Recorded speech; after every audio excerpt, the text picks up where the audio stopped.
മരിക്കുന്നതിനേക്കാൾ ധൈര്യം വേണ്ടത് ജീവിക്കാനാണെന്ന് പലപ്പോഴും നമ്മൾ പറഞ്ഞു കേട്ടിട്ടുണ്ട്. പക്ഷെ ഈ പറഞ്ഞവരൊക്കെയും ജീവിച്ചിരിക്കുന്ന ആളുകളാണ് എന്നുള്ളത് വസ്തുതയാണ്.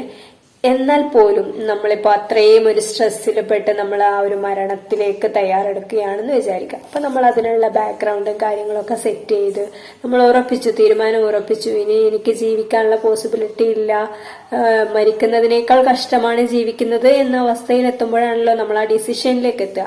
അപ്പൊ നമ്മൾ തയ്യാറാക്കി നമ്മുടെ ബാക്ക്ഗ്രൗണ്ടും കാര്യങ്ങളൊക്കെ സെറ്റ് ചെയ്ത് നമ്മൾ അതിനുള്ള മെത്തേഡും പ്ലാൻസും ഒക്കെയായി അതിലേക്ക് അടുക്കുകയാണ്.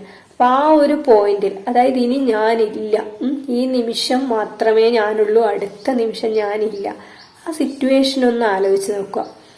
ആ സമയത്ത് നമുക്ക് പല ഹാപ്പി തിങ്സും, നമുക്ക് ചെയ്യാൻ ഇനിയും ബാക്കിയുള്ള തിങ്സും, നമ്മുടെ പിന്നിലേക്കുള്ള പല ഹാപ്പി ആയിട്ടുള്ള കാര്യങ്ങളും, നമ്മളെ ഹാപ്പിയാക്കാൻ പറ്റുന്ന ആളുകളെയും കുറേയേറെ കാര്യങ്ങൾ ആ സമയം നമ്മുടെ മനസ്സിലേക്ക് വന്നേക്കാം. ചിലപ്പോൾ അതുവരെ തെളിയാതിരുന്ന സൊല്യൂഷൻസ്, പോസിബിലിറ്റീസ് ഒക്കെ തെളിഞ്ഞേക്കാം. പക്ഷെ നമ്മൾ ആ ഡിസിഷൻ എടുത്തു കഴിഞ്ഞു, നമ്മുടെ ബാക്ക്ഗ്രൗണ്ടൊക്കെ ആ രീതിയിലേക്ക് അറേഞ്ച് ചെയ്ത് കഴിഞ്ഞു, നമ്മൾ അതിനുള്ള തയ്യാറെടുപ്പിൽ നിൽക്കുമ്പോൾ ചിലപ്പോൾ നമുക്ക് തിരിച്ചു വരാൻ പറ്റാത്ത അവസ്ഥ ഉണ്ടായിരിക്കാം.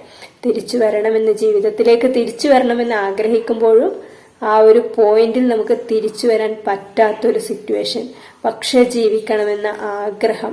പിന്നെ നമ്മൾ കണ്ടിട്ടും കേട്ടിട്ടും ഒക്കെ ഉണ്ടല്ലോ ആ ഒരു പെയിൻ, മരണസമയത്തുണ്ടായ പെയിൻ കൊണ്ട് അറിയാതെ മലമൂത്ര വിസർജനം സംഭവിക്കുന്നത്. അത്രയും പെയിൻ ഉണ്ടാകുമ്പോഴാണല്ലോ അതൊക്കെ സംഭവിക്കുക.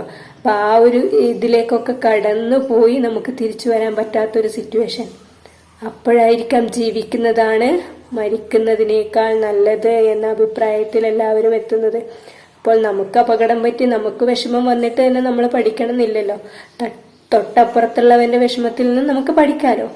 അപ്പോൾ തീരുമാനിക്കുക, നല്ല ഡിസിഷൻസ് എടുക്കുക. എപ്പോഴും നമുക്ക് സൊല്യൂഷൻസ് ഉണ്ടാകും, നമ്മൾ സൊല്യൂഷൻസിൽ ഫോക്കസ് ചെയ്യുക.